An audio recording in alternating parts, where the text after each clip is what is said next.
Okay အားလုံးပဲမင်္ဂလာပါဒီနေ့ဗီဒီယိုထဲမှာတော့ Diamond တစ်လုံးတောင်သုံးစရာမလိုဘဲနဲ့ Oro Crystal 150 EX Skin တစ်ကောင်နဲ့ Udora ရဲ့ Covina Skin ကိုပါယူလို့ရမယ့်နည်းလမ်းနဲ့ပုံစံကိုဒီနေ့ဗီဒီယိုမှာပြောပြပေးတော့ပါမယ်ထုံးစံအတိုင်းကြည့်ညံညီကိုရဲမှာ Channel ကို Subscribe မနေရတဲ့တွေပါနေသေးရဆိုရင်တော့ Subscribe လေးနှိပ်ပေးခဲ့ဖို့တောင်းဆိုချင်ပါတယ်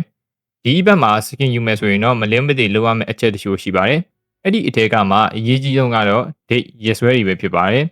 အရင်ဆုံးဒီ event ကဘယ်လိုလုပ်တယ်ဘာတွေသိထားရမယ်ဆိုတာကိုရှင်းပြပေးသွားပါမယ်ဒီ event ကိုပမာရှာရမလဲဆိုရင်တော့ event တွေကိုဝင်လိုက်ရင် team Richard ဆိုတာလေးကိုတွေ့ပါလိမ့်မယ်အဲ့ဒီတဲကိုဝင်လိုက်မယ်ဆိုရင်တော့ event ကိုရောက်ပါပြီ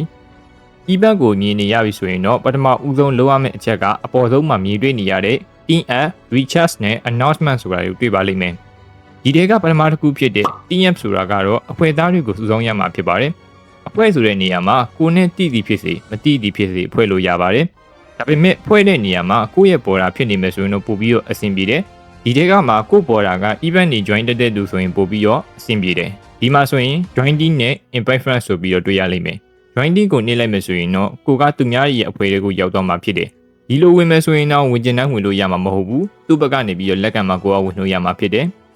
invite friends ဆိုတာကတော့ကိုယ့်အဖွဲ့တွေကိုဝင်လာဖို့ခေါ်တာဖြစ်ပြီးတော့ကိုကြိုက်တဲ့သူကိုခေါ်လို့ရပါတယ်ဒီလိုခေါ်တဲ့နေရာမှာရှေ့ကပြောခဲ့တယ်လို့ပဲ event တွေပုံမှန် join တဲ့သူ skin တွေကိုစုဆောင်းတက်တဲ့သူဆိုရင်တော့ပို့ပြီးတော့အဆင်ပြေတယ်။ဘာလို့ဒီလိုလူမျိုးတွေကိုခေါ်ခိုင်းလဲဆိုရင်တော့နောက်ပိုင်းကျရင်ဆက်ရှင်းပြတဲ့အခါထည့်ပြောသွားပါမယ်။ဒီလိုနဲ့အဖွဲ့ဝင်9ယောက်ပြည့်အောင်စုဆောင်းရပါမယ်။တကယ်လို့ကိုယ့်အဖွဲ့တဲကိုထည့်ကျင်တဲ့သူကကိုနဲ့ in-game friend ဖြစ်မနေဘူးဆိုရင်လေဒီမှာမြင်နေရတဲ့ကုတ်နံပါတ်လေးတွေကို copy ယူပြီးတော့ကိုခေါ်ချင်တဲ့သူရဲ့ Telegram, TikTok, Facebook, etc. ဒီလို social media platform တွေကတဆင့်နဲ့ခေါ်ယူလို့ရပါတယ်။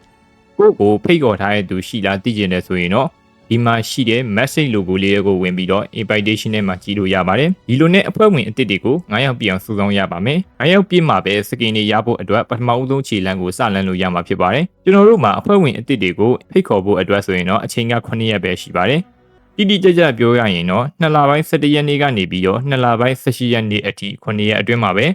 တငယ်ချင်းတွေကိုကိုယ့်အဖွဲ့တွေကိုဖိတ်ခေါ်လို့ရမှာဖြစ်ပါတယ်ကျွန်တော်ဆောင်းလက်ကပြောခဲ့သလိုပဲdate တွေကအင်မတန်အရေးကြီးပါတယ်ဒီ9ရက်အတွင်းမှာ9ယောက်ပြည့်အောင်မရှာနိုင်ခဲ့ဘူးဆိုရင်တော့ဘလူးနီးနဲ့မှစကင်တွေကိုယူလို့ရမှာမဟုတ်တော့ပါဘူးဒုတိယတစ်ခုဖြစ်တဲ့ recharge ကိုတော့2လပိုင်း19ရက်နေ့ကနေပြီးတော့3လပိုင်း10ရက်နေ့အထိ18ရက်အတွင်းမှာဖြည့်ရပါမယ် recharge ဆိုတာကတော့ရှေ့မှာအဖွဲ့ခဲ့တဲ့အဖွဲ့ဝင်9ယောက်ကပဲဒီ test ကိုဆက်ပြီးတော့ join လို့ရမှာဖြစ်တယ်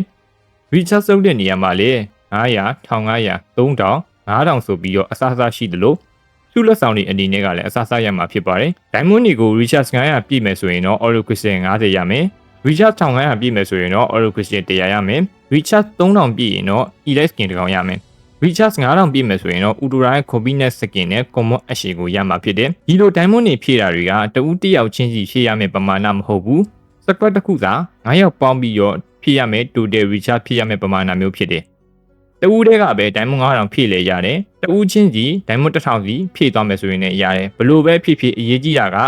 recharge 9000ပြည့်သွားဖို့အရေးကြီးတယ်ရှေ့မှာပြောခဲ့သလိုပဲကို့ border တွေထဲမှာ event တွေ join တဲ့ညီကိုတွေရှိတယ်ဆိုရင်ဒီညမှာပို့ပြီးတော့အဆင်ပြေတယ်ဒါပေမဲ့ team member တယောက်စီကတော့ Diamond အနည်းဆုံး17လုံးတော့ဖြည့်ထားဖို့လိုတယ်ဖြည့်ထားမှလည်းရမယ်တကယ်လို့ကိုယ့်ရဲ့ team က recharge 9000ပြည့်သွားပေမဲ့လည်း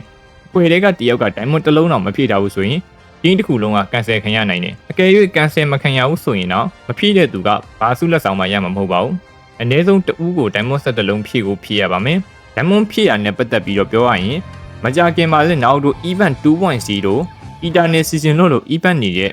့ပြီးတော့ကံ page 1 page 2ကလည်းလာဖို့ရှိတာဆိုတော့ skin ရဖို့ဆိုရင်တော့ဒီအချိန်ကလေးက Diamond တွေကိုကြိုစုထားမယ်ဆိုရင်တော့ကိုယ့်အတွက်လည်းတစ်ချက်ခုတ်နှစ်ချက်ပြတ် skin လည်းရမယ် event တွေလည်းကျွမ်းလို့ရအောင်မယ်ဒီတော့ Diamond တွေကိုဖြည့်ထားလို့လည်းအကျိုးရုပ်မသွားဘူးကို့အတွက်ကောင်းတာတွေပဲရဖို့ရှိပါတယ်ဗီဒီယိုရဲ့ caption မှာပြောထားသလိုပဲ Diamond တစ်လုံးတောင်သုံးစရာမလိုပဲနဲ့ Covina Skin ကိုယူလို့ရမယ်လို့ကျွန်တော်ပြောတာ Diamond လုံးဝသုံးစရာမလိုဘူးလို့ပြောတာနော်မဖြည့်ရဘူးလို့ပြောတာမဟုတ်ဘူးဖြည့်ပြီးရင်လည်းကိုကြိုက်တဲ့ event မှာသုံးလို့ရပါတယ်ကို့အတွက်ကလည်းနင့်နာစရာအကြောင်းမရှိပါဘူး announcement ကိုတော့3လပိုင်း17ရက်နေ့ကနေပြီးတော့3လပိုင်း18ရက်နေ့အထိဆိုပြီးတော့6ရက်တိတိကြာပါလိမ့်မယ်ဒီအစ်စ်မှာတော့ဖြည့်ထားတဲ့ Diamond ပမာဏအလိုက်စုလက်ဆောင်တွေကိုယူရမယ့်အပိုင်းမျိုးဖြစ်တယ်ဒီနေရာမှာလည်းအဖွဲ့ထဲမှာ Diamond အများဆုံးဖြည့်တဲ့သူကို TMVP အဖြစ်သတ်မှတ်ပေးသွားမှာဖြစ်တယ်စုလက်ဆောင်တွေကိုတော့ကိုယ့်အဖွဲ့ရဲ့ Diamond ဖြည့်တဲ့ပမာဏအပေါ်မူတည်ပြီးတော့အစားစားရသွားမှာဖြစ်တယ်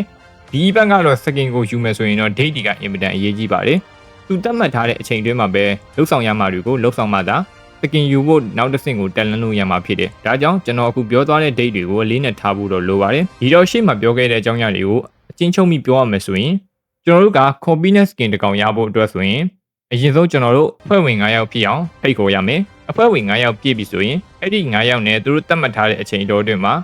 Diamond တွေဖြည့်ရမယ်Diamond ဖြည့်တဲ့နေရာမှာလေ Recharge 9000ပြည့်မယ်ဆိုရင် Combined Skin ကိုရမယ် Recharge 9000ပြည့်မယ်ဆိုရင်တော့ကိုကအနည်းဆုံး Diamond 17လုံးတော့ဖြည့်ထားဖို့လိုပါတယ်ဒါဆိုရင်တော့